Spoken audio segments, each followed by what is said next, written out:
Welcome to the Tech Savvy Professor podcast, where two faculty members explore how technology supports academic life. I'm Marty Jencius, an associate professor at Kent State University, and with me is my host, Eric Perry. Yeah, and I'm Eric Perry. I am a program director and associate professor at Divine Mercy University.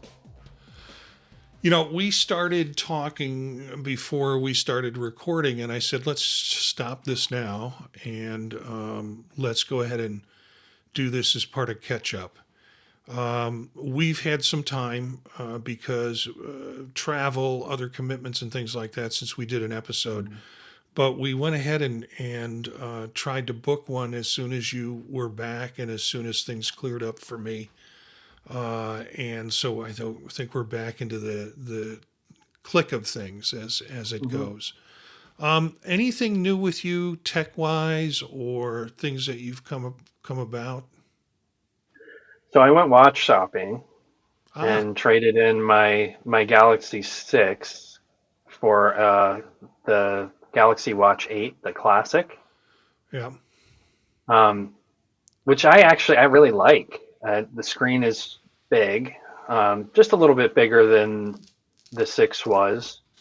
I like the functionality. I like the AI, so I've been tinkering around with using Gemini a little bit, and the fitness and health tracking kind of stuff has been really neat. So I'm enjoying that right now, and I think the battery life is pretty great. You get 2 solid days of use out of it, even with the always-on display. So, I've been doing the sleep tracking thing too, which is pretty neat. Yeah, this is spring break on my campus, so this should be the day that, or the week that I get a lot of good sleep. My dog has not been cooperating, and so I've been taking naps in the middle of the day when I can. Today, I'm not going to be able to. But I just feel lousy with sleep deprivation. And when I get a good long nap in the middle of the day, you know what happens? I'm up all night. So it just nothing fixes it. This week has also been release of a lot of Apple products. And they were announced a week ago, more than a week ago, and they started getting released. And I did some upgrades. Have you had a chance to hear anything or look at anything with the MacBook Neo? I haven't, no, but I'm interested to hear about it. For weeks I've been on other shows trying to defend Apple wouldn't do this if they weren't going to do it right. This is why it took them so long to do this. And people have been comparing the fact that they're basically using an iPhone chip with only 8 megabytes of RAM in it. How can it possibly run anything? Well, they're assuming they're putting it into the same kind of computer that they put a M1, M2, M3 chip in, the Apple Silicon with,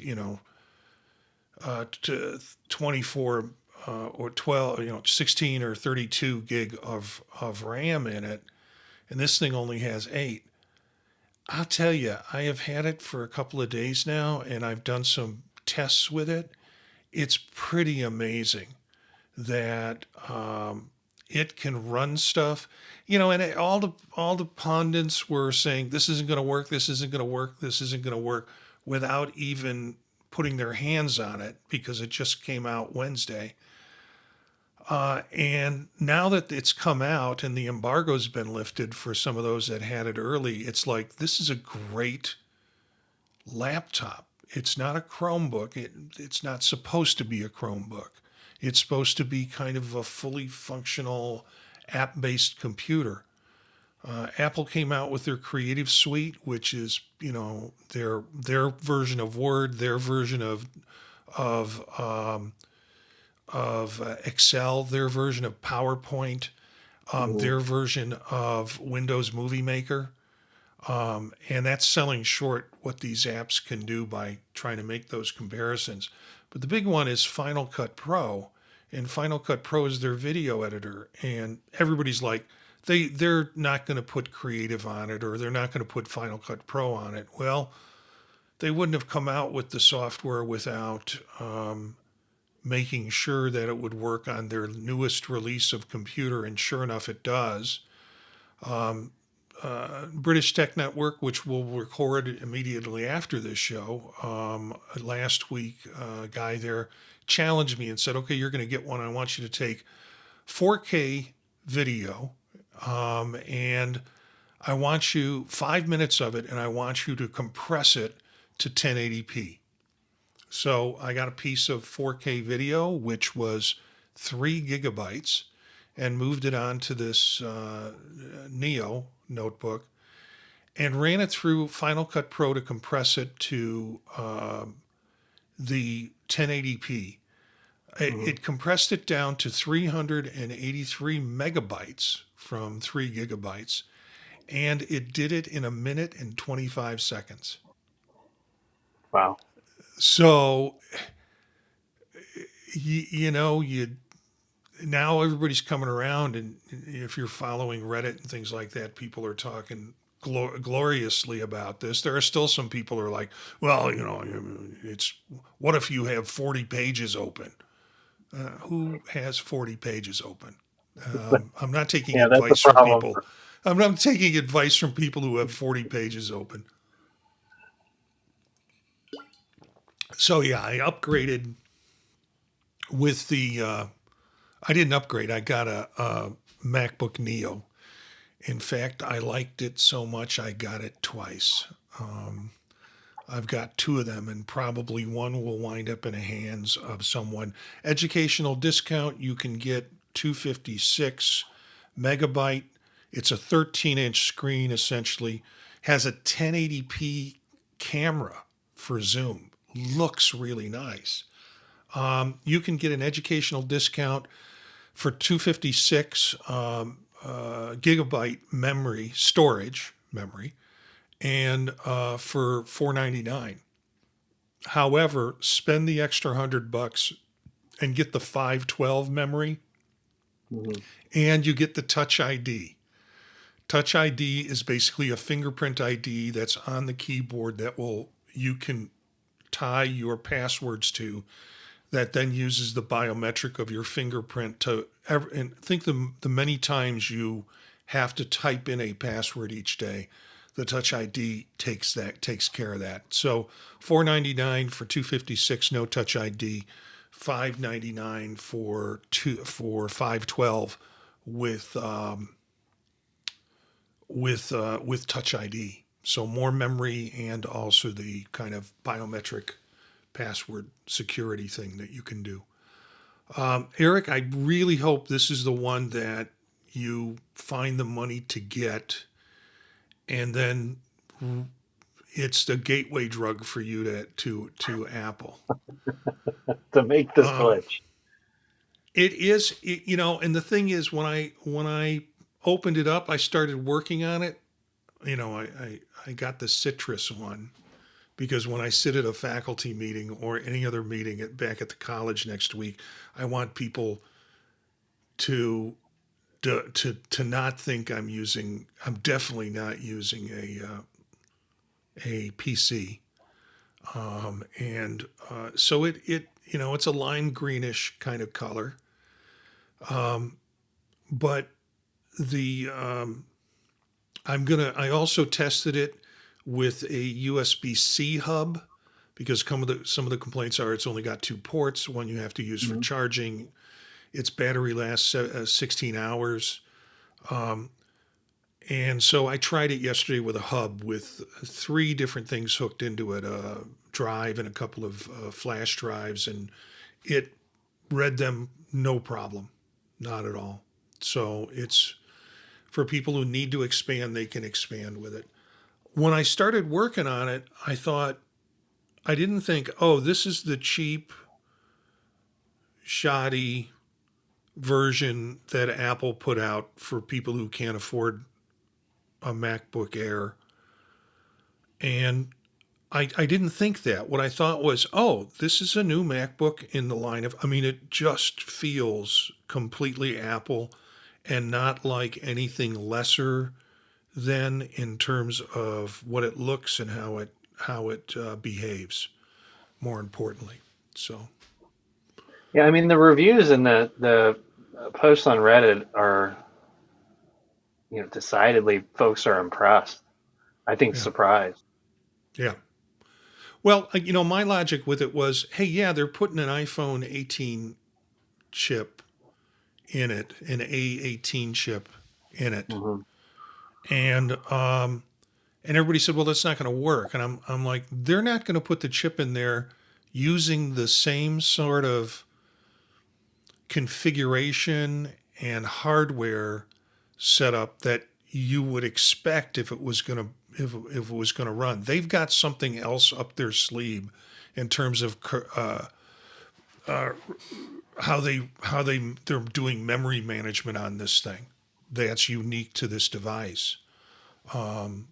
And sure enough, it's pretty much been flawless with the things that I've been asking it to do. Yeah, I think I was just looking at and having this conversation with my kids about options for Chromebook type Yeah, devices, right? And they yeah, were they were kind of going back and forth between the iPad and considering what ideas they could use because the Chromebooks the school gives them are just sad. yeah, They're passable, but they're just sad. And having something like this makes it a lot more feasible for me to think about getting two kids yeah. each one of these, and it fits within what they're comfortable with. And the other things that Apple brings to the table, although I don't think it's going to be a big issue in educational buys, like K through 12, if they're going to buy these for a lab versus a Chromebook, they've got Hmm. a kind of full secure operating system that is set to the device that it's working on, so they don't have to worry about codecs and things like that we think about when we think about Windows computers. It's just going to work, and the administration of a set of those is going to be easier to deal with.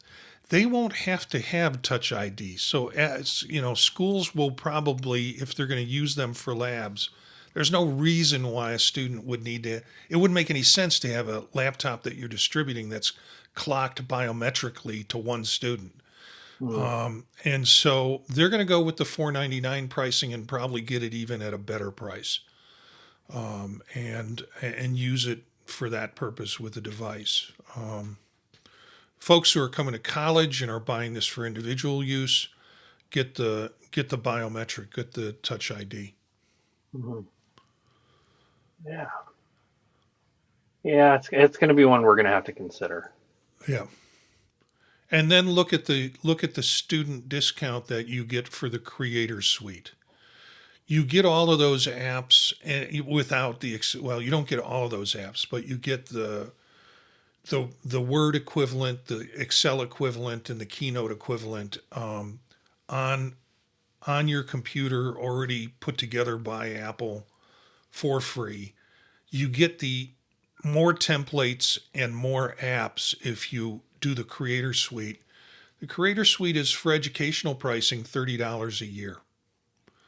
So it's not bad. Yeah, yeah, definitely doable. Yeah. So that's my bit of news and rant. Um, and I'm feeling a little proud that everybody was saying no, no, no, this can't work. It's like it's not logical. Why would they put this out?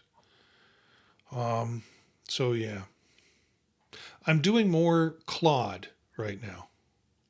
Hmm. I remembered that I was paying for it, so and somebody keyed me into it, and so now I'm kind of running shoulder to shoulder with ChatGPT. And the Hmm. thing was that kind of got me into Claude was the fact that you can import your ChatGPT history into Claude, and it will draw from that history and stuff that you ask it to do. It's pretty brilliant. Yeah, and you can go to the once you open the Claude app, there is a option in there to import other models or something like that, where you can import other LLMs' histories. And that's what it gives you directions to basically type this code or copy this code into the other LLM. The code will cause the LLM to do an output that gives the information that you need. And then you take that, and I don't know if you download it into a file or if you just copy and paste it into Claude, but it's a couple of steps, but it's not difficult. But it has a different level of powerfulness when it can draw on, like, I'm trying to create a bio for a conference that I'm presenting at, and I want to minimize my academic stuff and maximize more my tech stuff. Hmm. But it has all the history of the bios that had created for other things. I don't have to start fresh on Cloud, so it makes it much more easy to jump right in and jump deeper in if you do that. So, I was really, uh, yeah, really interested in the Claude Cowork. yeah, Um, I get offers for that, and I'm haven't touched it. Um, it's still in beta. It's still kind of testing things, but looks like a really cool way, at least from an organizational perspective, to use the yeah, desktop app, in ways that you wouldn't use something like GPT or think to. At least I wouldn't. Um, so I'm interested in it. yeah. I don't know enough about it. Would it mean like if you and I were going to do something together, we could be co-workers on Claude and share certain folders or things like that? Well, I think it's more designed for like organizing your things, your files, Oh, okay, setting yeah, up commands, like it can accomplish tasks kind of from your desktop, yeah. as opposed to a chat and asking questions. So like some of the phases it has are organizing files, building spreadsheets, preparing reports, analyzing notes. So it'll take from your desktop what you have and try and serialize, organize the information, and then pull data from it when you need it, Mm-hmm. which is pretty interesting. It says power through tedious tasks. And I was, So rolling through thinking is like a Notion crossover? it feels like it. Yeah. Yeah. Okay. I've tried every kind of life organizer that's out there, and like I have a Notion account, haven't Hmm. really touched it.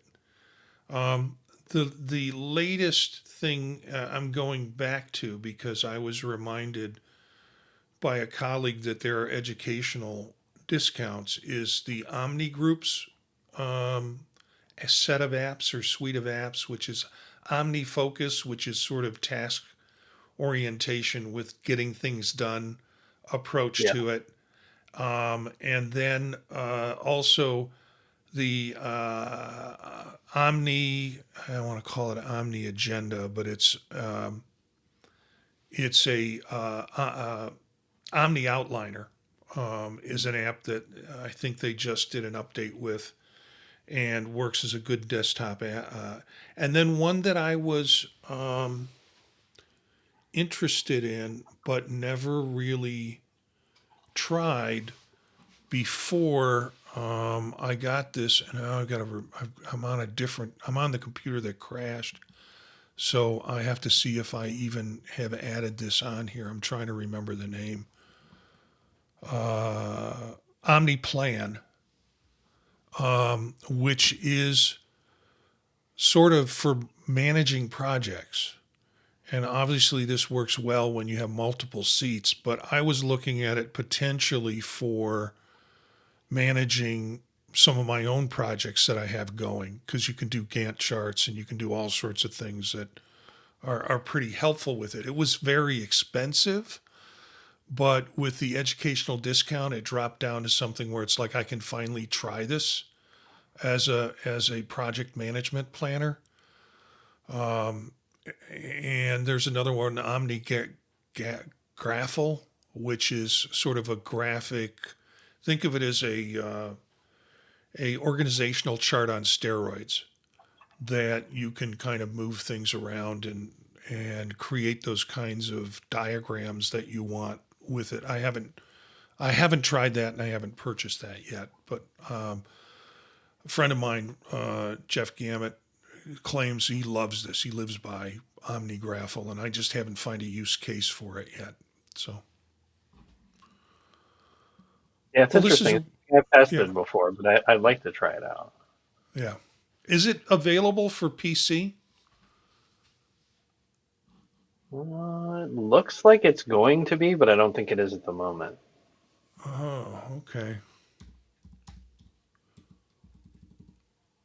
Well, that would be a big market to get into, if they could. So I touched on video with Final Cut Pro. I don't know Final Cut Pro. This kind of gives me motivation for learning it because I learned a long time ago with audio editing and with video editing to kind of focus on Adobe products. And just because someone gave me, it's so old, someone gave me a copy of it on a disc.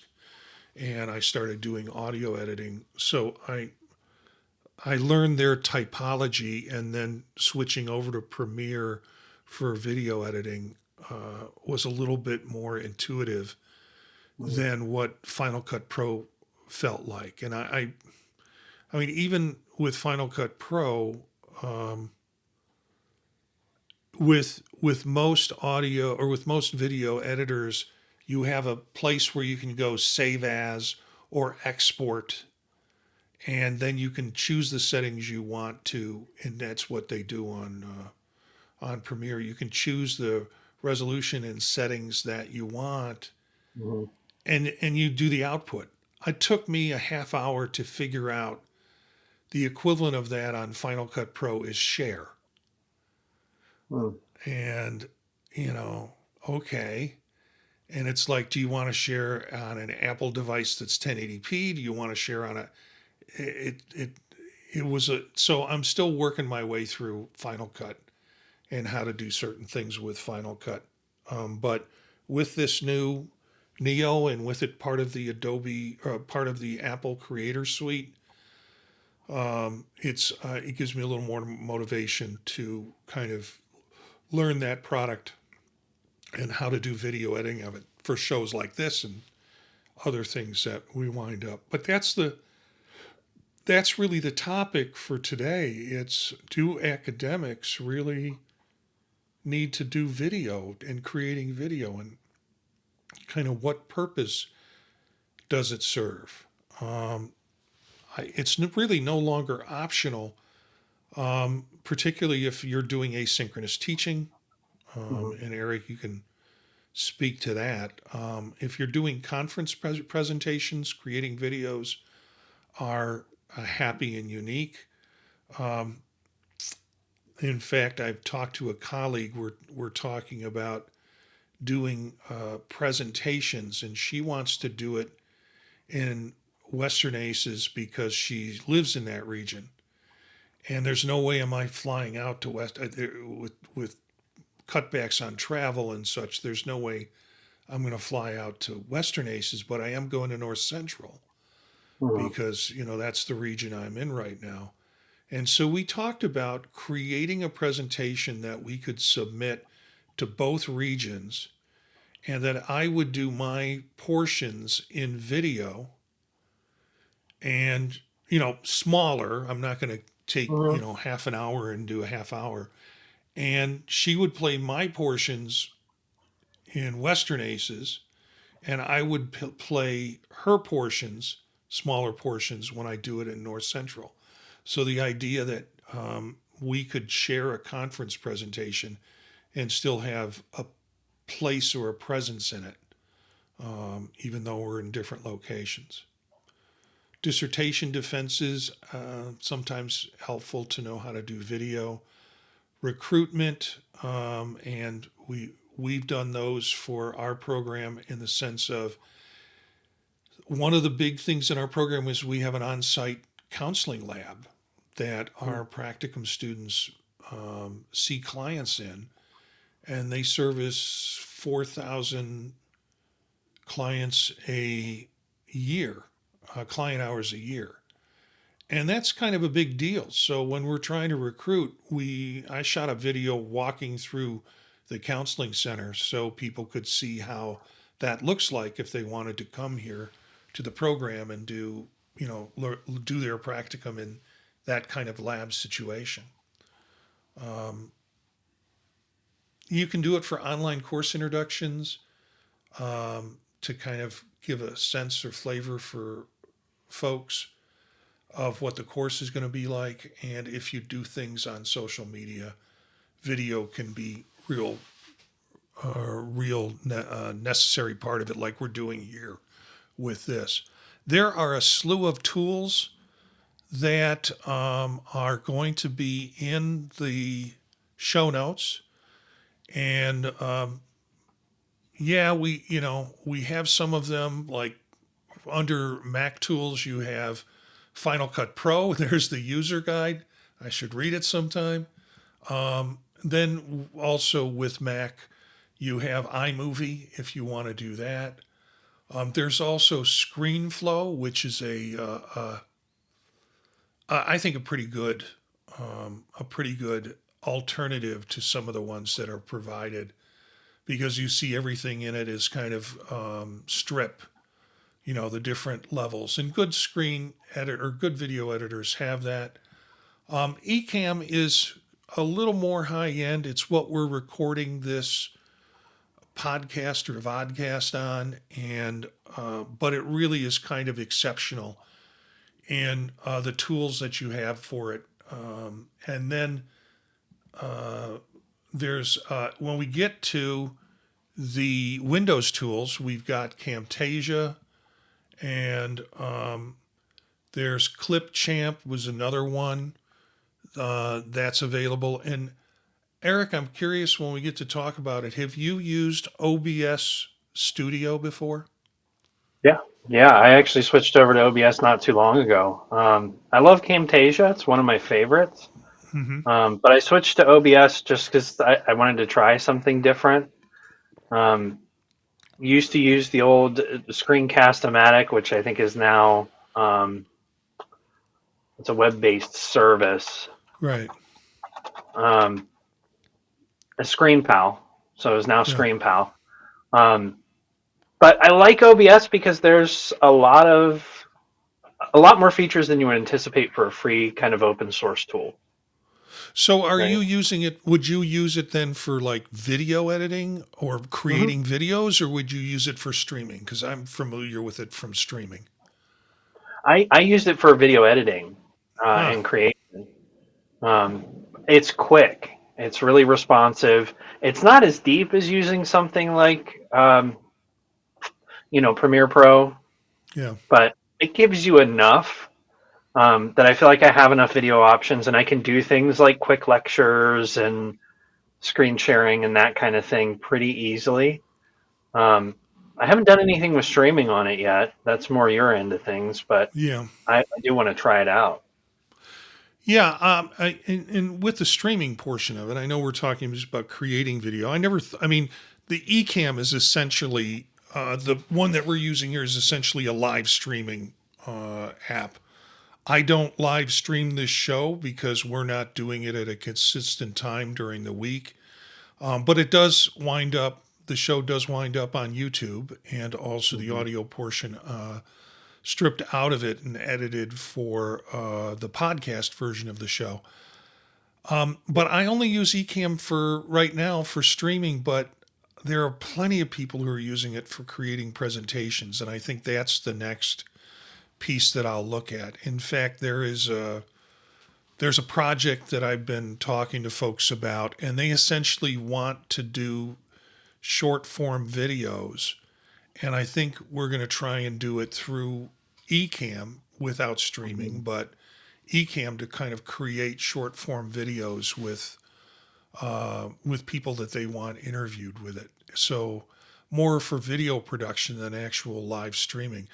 My experience with OBS, and I ask you about that, is not as a video creator or video editor, it was streaming when I was responsible for doing some streaming of a live event that was sending out a stream to YouTube, supposedly, and it just fell.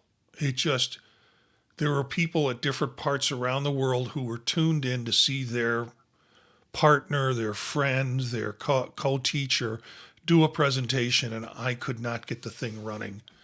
And a couple of guys stood up and said, let's try OBS. And, I said, okay, have at it. And they took my MacBook, downloaded it, set it up, created the spaces for the different cameras that we had set up, and it worked like a charm. And I thought, I also had a colleague who tried it 3 years ago or 4 or 5 years ago, and it didn't work like a charm. And I think it was because he was doing it from an environment that had really, really poor internet. And that's a problem for all streaming services. It's not just an OBS issue. But yeah, looks like a fun tool. It handles sources and audio blending really well. That's what I like about it. So if you're sharing desktop audio plus a mic or two, a couple of different sources, I think it mixes really well. Doesn't need much editing afterwards. Yeah. As long as you control for quality in the first place. But it feels like a really simple way to get a quick video done. I'll Yeah. pull something into Premiere when I want to do more kind of professional scenes with titles and things like that. Yeah. But for something quick, OBS is great. Does it have lower thirds? You know what I Yeah. mean by, and I'll explain that. Lower thirds are those bars that you see that come up Mm-hmm. when you're watching a video that might have, Dr. Marty Gensius, Kent State University. And they'll come up, they might stay up, they might just pop in for a period of time. Those are called lower thirds if you want to do video production. So that's kind of as far as I get with Premiere, is trying to add in lower thirds on some of the videos that I've had to construct with Premiere. So Yeah, it I does saw good somebody work. do it. Yeah, but you need a plug-in for OBS to do it. Yeah, yeah. But it's not. But you can do it. I've seen people do it with OBS. I just tend to pull it into Premiere if I need stuff like that. Right. Yeah. Okay. But it is available. It's available on Windows, Mac OS, and also Linux. Just a few more of these. LumaTouch is works on like iPadOS and iOS, and then there's CapCut, which is sort of another video editor that works on iPadOS and iOS, and then Apple Creator Studio, which is what I was talking about in terms of Final Cut Pro being a part of it, and having a whole bunch of tools. Pixelmator Pro, in terms of that's one that I forgot about, but it is a really kind of premier photo editor. And for folks who are using other photo editors, they might want to. Pixelmator Pro was an exceptional one that was then bought by Apple, and they moved it into their Creator Studio. So, and then what else do we have here? KindMaster. This might be more up your alley. These are Android tools, and Eric, I don't know if you have any experience with that, or InShot is another. Yeah, I tinkered with InShot. I haven't used KindMaster before, but I remember tinkering with InShot a little bit. But I mean, nothing serious. I played around with it. It wasn't anything I ended up keeping. And then there is a Descript for AI tools for editing. Also, Riverside is another application, and essentially it started out as a podcast creator, but then it's got into all this AI options with this. And then Adobe Express Video Maker, which you can also get on your phone, because I did some stuff with that. And then finally, this idea that if you don't have another camera, at least with Apple products, you can do continuity camera where you can use your iPhone as a webcam for your computer. I don't know if that's true on the PC side. Eric, you would maybe know that you can use your phone as an external camera with it. Not that I'm aware of. I'd have to check into it. Yeah, yeah. So let's talk about what we do in terms of our workflows. Eric, you want to start with that in terms of what are common workflows with you for creating video? Yeah, I think for me, a lot of times I'm more creating instructional content than anything else. Either lectures, assignment walkthroughs, frequently asked questions. I will do some kind of live lecture recording and that kind of thing. Um, so I think if it's something that's scripted, obviously you need your materials first. Think about what you're recording. I like for them to see me along with the content, even if it's something they're viewing asynchronously, so they get to connect a little bit. So I'll have that mapped out before I start. I'll know my length of time, how long I need this for, and then what kind of editing I might want to do afterwards. I mentioned Mm-hmm. earlier that I'll use something like OBS or ScreenPal for kind of those quick recordings that I'm just going to record the content and post. And then something that I want to add titles, lower thirds, transitions, I'll pull that into Premiere Pro and do some editing in there. Um, it really just depends on what the purpose is and what the need is to think about the types of tools that I'd use and what the workflow looks like. Yeah, my workflow is I'm mainly producing stuff for supplemental material for our in-person classes that I have students look at. And I've been doing that for a while. I started out doing it on CD-ROMs and then distributing the CD-ROMs. That was years ago, probably 20 years ago, Mm. even more than that, I think. But right now, I'm using Keynote or PowerPoint for lectures. Mm. And PowerPoint, in terms of converting to video on a Mac, is not friendly. It Whereas as a button push on a Windows computer, on a Mac, if you try to use the same process, you wind up getting doodly squat as an output. And so I have to kind of create things in PowerPoint, import them into Keynote, because Keynote will allow you to import PowerPoint versus PowerPoint not allowing you to import Keynote. And I can import it into Keynote and then set up the recording through Keynote, which gives me an output of an MP4 file or maybe an MOV. I can't remember. I think it's an MP4. At which point I use an editor called Easy HTML Converter.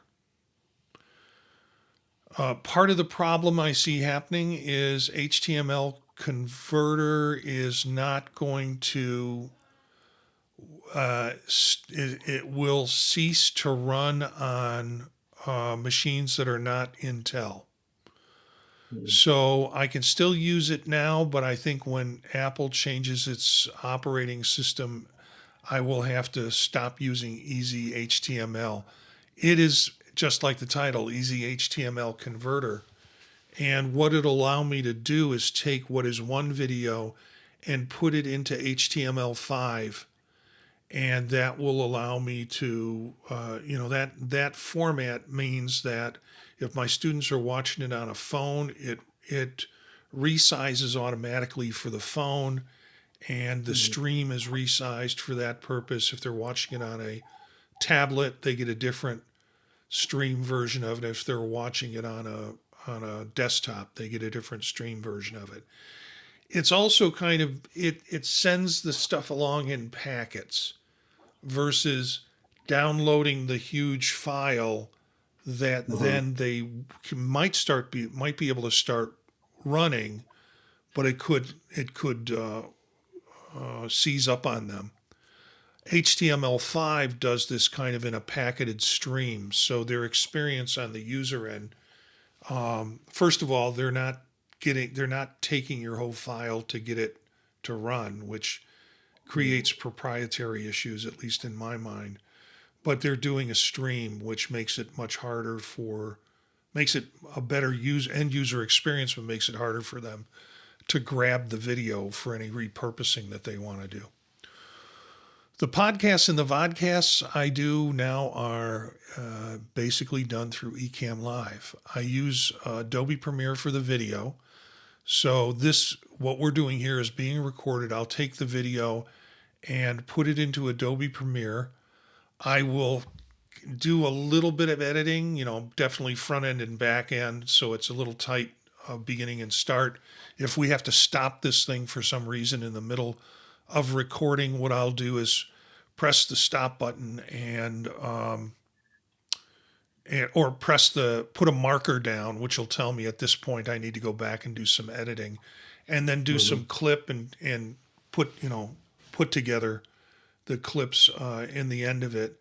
Once that's complete, then what I do is I export the audio, and with the audio, I run it through a series of filters and filter programs that will remove as many ums as I can, and will do it automatically instead of having to do it by hand. And the other thing it will do is when there are long pauses in what people say, it will tighten those pauses up. So it'll take that dead audio out. So Yeah. the audio version of the show is generally a couple of minutes shorter than the video version, only because it's been filtered through all the crap. The video then gets placed, at least for the podcast and the vodcast, the video then gets edited in Premiere Pro and uploaded to YouTube for its distribution on YouTube. So that's the apps and that's the workflow that I have. Why do you think? Do you see more faculty getting into video creating or doing things with audio enhanced PowerPoints? Or I'm living sort of in a silo with the work that I do, but you have a whole university system that's based on kind of media learning, or media Hmm. is a big part of it. So, what's your experience with other faculty around it? Well, I mean, I think when folks apply to teach with us, they know the requirement is to generate video. Like that's going to be something that they have to do. So part of the interview process is to have them create lecture or content, and for us to be able to look at that. So I think for them, it's something they're kind of used to. I Mm-hmm. think I see more pushback from faculty who have moved from a traditional environment into online, um, and really are trying to sort of get away with not doing it, because it's not something they ever had to do before. There's a lot of comfort with kind of live classes, but recording and putting up video can seem taxing, I think, for some folks who don't have experience with it. But I think we've come a long way in finding like easy tools to get them started. Yeah, I heard someone singing the praises of. You'll remember the tool name, but it's like I can just put my paper into a this software and it creates a podcast for me where That's people Notebook LM. Yeah, Notebook LM. Okay. yeah.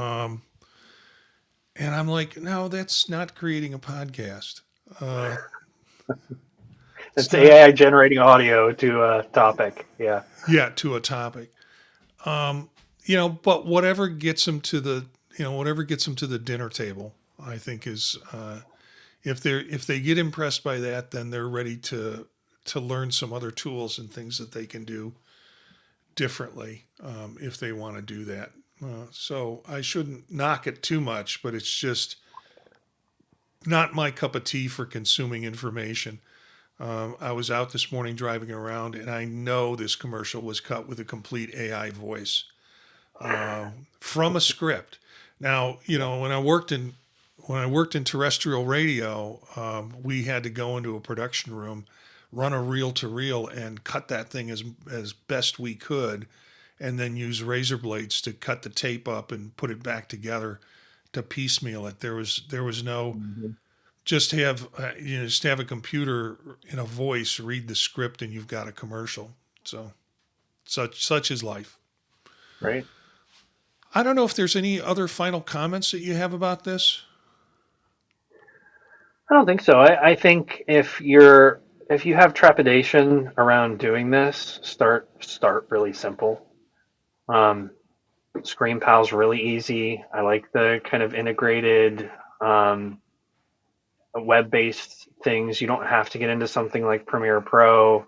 There are much easier ways to go about it. If you're more comfortable capturing even on a phone, something like CapCut is great. My Yeah. son's been cutting his own videos for classes for like years. He's 12. So Yeah. I mean, he got onto it pretty quickly, and it's easy to use once you take a look at it. So I would explore, start small and then kind of move on from there. But there's so many neat things you can do. I noticed in the notes we had for today, but one of the things was about, personal academic branding. Like a lot of my videos I'll put in the corner. My name and stuff is at the bottom, the topic, Mhm. and then I have a little like emblem that I put in the bottom right corner of the videos just because I think it's neat, and students know when they see that it's something that Hmm. I made, which I think is kind of neat. Yeah, for me, it hasn't been academic, but the podtalk.net. Hmm. I'm running a bunch of video podcasts and video casts through it, and I thought this was a cute little name when we started it out years ago with Circular Firing Squad. And Hmm. I felt this is a little campy for me to call it that, but now that I'm running like 6 or 7 different podcasts, and I have the coffee mugs to prove it. Yeah. That I have my own podcast network. It really begins to feel like branding to me. That Hmm. folks who are doing other podcasts, and not to again demean them in any way, they're doing the work of the podcast, but I think this branding kind of ties it all together for the Sure. stuff that I'm doing. And so that shows up. It shows up in this video, and it shows up in any video that I do. And so branding, that's where I think that comment came for something for us to talk about. But yeah, the idea of kind of letting people know this is a product produced by you, Hmm.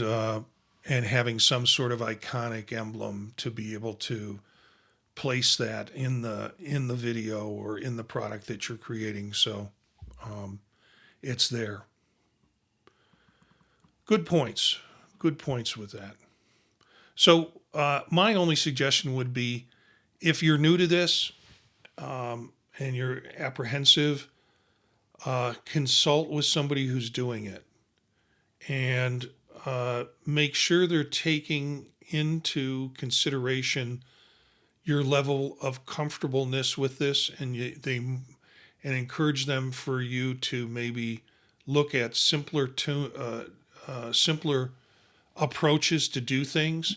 What's real important is the content, not Hmm. necessarily the flash. The flash helps, but it's more important that you get started being able to do this. And what'll happen is the inner perfectionist artist will come out in you, and you'll want to find ways to make it better or do something different and challenge yourself. So that would be my one suggestion. And Um, it's an excuse not to do hard work, right? I yeah, often use those little video projects because I need to do it. yeah, And the fun part is adding the little touches, right? yeah, yeah. And it's the creative part. While we were away and the beginning of spring break, I had a crash on my computer and lost didn't lose anything except the design for these podcasts that I do in Ecamm. And so my Ecamm software was a mess because I just had shows that I didn't create, copies of shows that I thought I'd create. It was just a mess. Losing everything meant that I could now, with greater knowledge, build from zero up and get rid of all the garbage that was it. I'm not reproducing the garbage that I did the first time I did.